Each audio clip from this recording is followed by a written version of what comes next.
Servus Leute, endlich gibt es wieder ein neues Video von den Rösches on Tour. Allerdings waren wir diesmal nicht mit dem Wohnwagen unterwegs, sondern wir waren bei uns im Ort unterwegs. Es war nämlich das alljährliche Truckertreffen. Da kommen die LKWs mittlerweile aus ganz Europa. Gut, die meisten sind aus Deutschland, ja. Aber es waren auch schon Italiener da und Holländer, Österreicher. Also es ist wirklich alles vertreten mittlerweile. Ja, das ging vor ein paar Jahren los mit, ich glaube, 30, 40 LKWs habe ich mal was gehört. Mittlerweile haben wir jährlich 300 Anmeldungen. Also das ist gigantisch, wie das Fest gewachsen ist.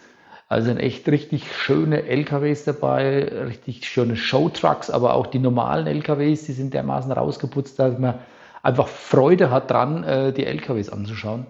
Also es ist echt genial. Also wir gehen sehr gern dahin auf jeden Fall. Ja, schaut euch das Video an, wenn es euch gefällt. Lasst gerne ein Like da, freundlichen Kommentar und abonniert den Kanal. Also ihr wisst Bescheid, ne? Also jetzt wünsche ich euch viel Spaß bei dem Video.